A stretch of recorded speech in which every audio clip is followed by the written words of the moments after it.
Where might you first meet the love of your life? At school? At work? On holiday?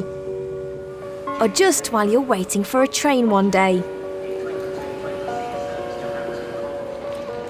Ask any couple and they will be able to tell you the story of how they met and decided to spend the rest of their lives together. Often the stories are simple, but sometimes they are extraordinary. Okay, so we met in Sharm el-Sheikh in Egypt when was it? October last year. We are both from the same place, here, Birmingham in England, but we never knew each other before, and we've been back since to Sharm el-Sheikh. My son started playing with your son on holiday, and it sort of developed from there, really. We met at a wedding in France, a mutual friend's wedding. In Cannes, to be precise. Mm-hmm. It was a lovely wedding, yeah. She was a bridesmaid and I was one of the guests, and we hit it off. Mm-hmm. So how did you end up together? We hit it off at the wedding. We were put at the same table. We put at the same table. We got on very well. It was a 3-day wedding, so we got to know each other very well over those 3 days.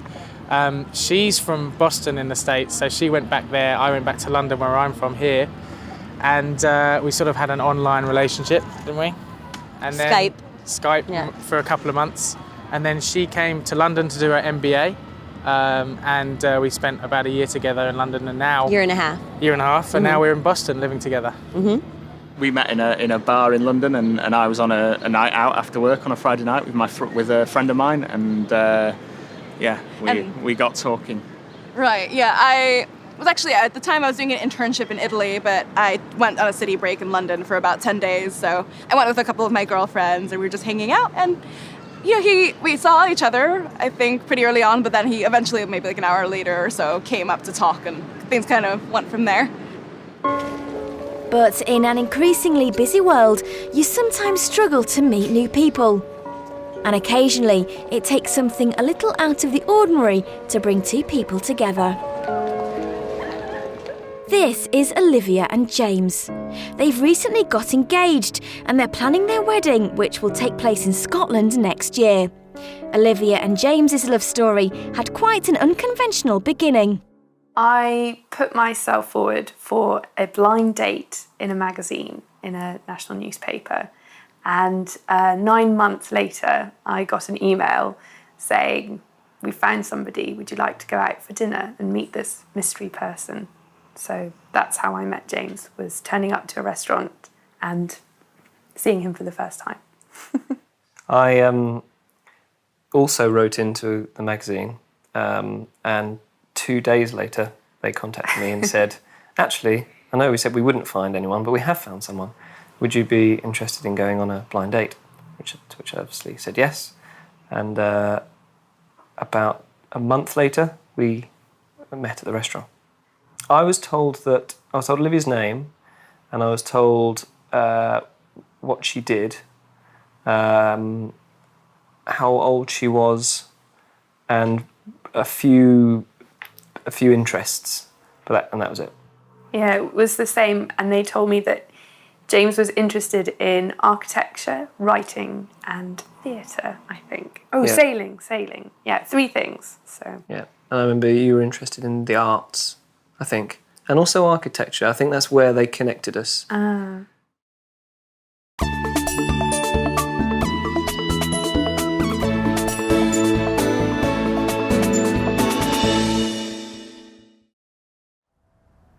The very first time James and Olivia met was at a restaurant booked by the Guardian newspaper. Today, what do they remember about that dinner?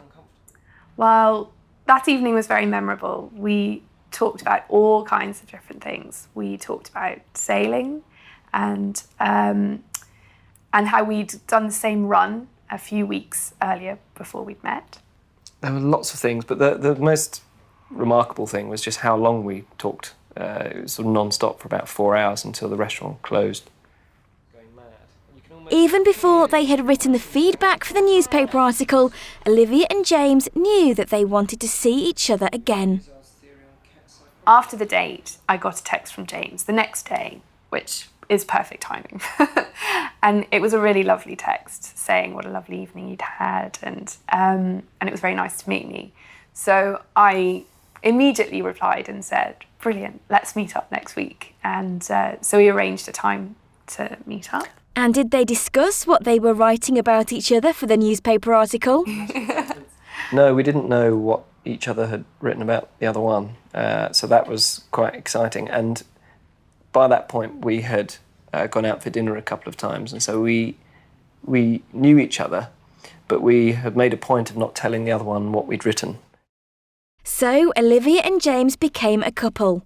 And 2 years on, what is it that makes their relationship work?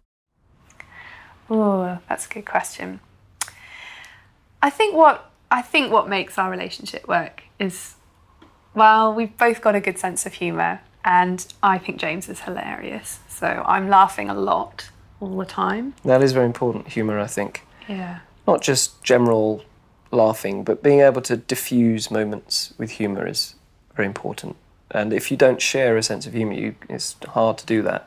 But I think also our interests are ever so slightly different. So things that James says, are his interests, I used to claim were my interests and then realised I never found the time for them, things like going to the theatre. And so when I met James, those were the things that we did together, and it was brilliant because I was suddenly finding the time to do the things I claimed I liked doing, but never quite managed to squeeze in. And the relationship works so well that they've decided to spend the rest of their lives together. We had known each other for just over 2 years when I proposed. Yep. About 2 years and 2 months, I think. I had planned to propose at Christmas time because I knew Olivia would be with her family then, and I thought that would be a good time. And also her family live in Scotland, in a very pretty part of Scotland, and I thought it was quite near the sea. I thought I could propose on the beach. I thought that sounded like a good plan. But then I decided, no, it's now. I'm going to propose now, or at least the coming weekend. We were going to the theatre to see a play, and it's the National Theatre, which is quite a cool building. And I thought I could propose somewhere in the theatre. So we then arrived at the theatre.